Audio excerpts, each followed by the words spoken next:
guests this morning, Avinash Gorakshakar, founder Avinash Mentor Research. Gentlemen, good morning and welcome. Let me first get the market set up from both of you. Avinash, what's it looking like as we head into another so far quiet indication from the pre-open? Another week, but no clear runaway trigger as yet as the world is in wait and watch mode.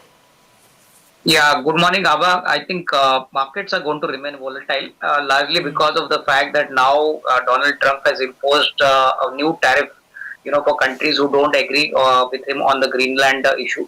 I think this is definitely going to spoil the market sentiment in the near term. In fact, the markets possibly could open with a weak opening. But I think overall, markets are going to focus on earnings. I think we saw the numbers from HDFC Bank, Reliance. I think clearly this is also going to be our earnings heavy week. So I think action will be on companies, which post decent numbers, give good commentaries. So I think the markets would be more stock specific, Ava. Although the broad sentiment is going to be weak, I think we'll have to see how the market takes this global event. But definitely, I think volatility is going to increase because Europe is also gunning for a massive tariff kind of answer to Donald Trump's tariff. And that definitely is not good for the overall market sentiment. So I think only stock specific moves would be relevant. And I think if any companies show better than expectation numbers, then you're going to see a lot of stock specific activity. So I think investors need to focus specific on stocks. And I think the market would obviously trade with a negative bias today. Okay, a slight negative bias. That's what Avinash is factoring in. Heavyweights, Avinash. How do you explain this? Because whether it's HDFC Bank, Reliance or ICICI, and of course brokerages are not changing their views. These are, quality counters. But in terms of earnings, there has been, if we are sort of, speaking that, very directly here, the earnings have been pretty much in line to neutral or just a marginal uptake. There is really nothing too much for the markets to get excited about. Yeah, exactly, Abba. I think if you look at even ICICI Bank numbers, numbers are not that great.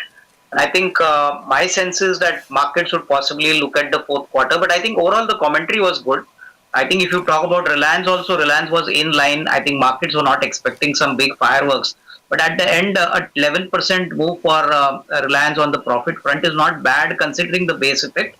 But I think clearly markets would be looking forward for a better number in the fourth quarter. And I think companies like NetWeb Technologies, or for that reason today Hindustan Zinc. I think these are companies where possibly the markets could give them a big thumbs up. Hindustan Zinc, gets almost 25% of its EBITDA from silver, and the way silver prices have gone up, there's no doubt that if you want to buy silver, it's better to bet on Hindustan Zinc. The same applies for gold finance companies. I think Manappuram Finance, Muthoot Finance. The markets are going to be very defensive and very clear on the earnings kind of growth story.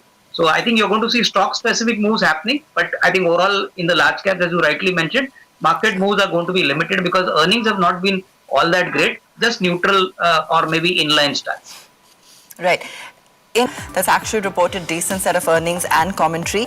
However, Wipro muted guidance and the stock is just plummeting this morning. Let's just pull that up for you and dragging down pretty much the whole IT pack with it, down about 8 to 9% on a Wipro. Markets are not taking to this kindly. There've already been, a lot of concerns around how the IT names will adapt to AI.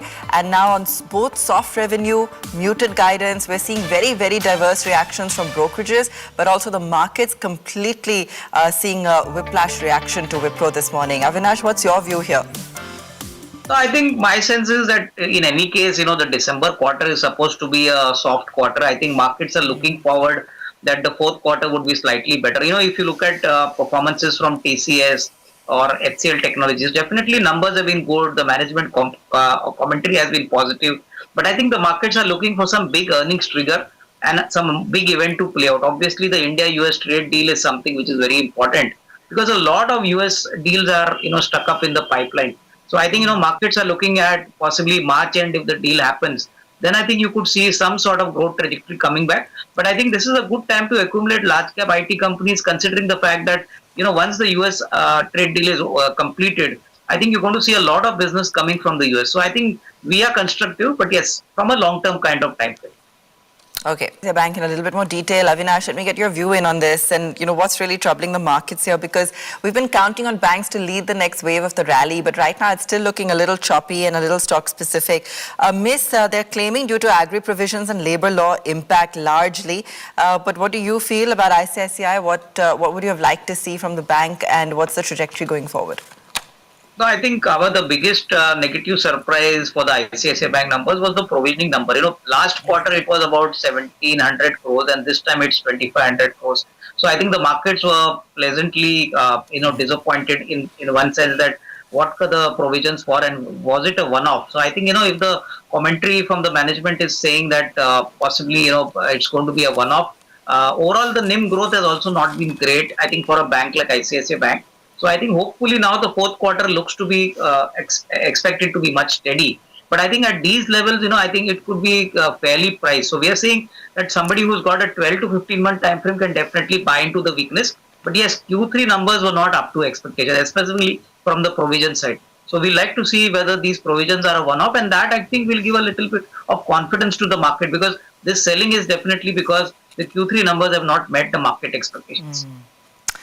Absolutely. So, we've been really watching out for earnings season, but now it looks like so far we've been hearing a little bit more about commentary, guidance, but not really seeing too much action on the numbers. In the broader markets, there have been some bright spots like a NetWeb today, but equally there have been those that have been hammered on any kind of miss on earnings. So it's looking very dicey, and at this point of time, I think clearly with the global picture being the way it is, the mood is cautious, and the markets continue to be incredibly volatile.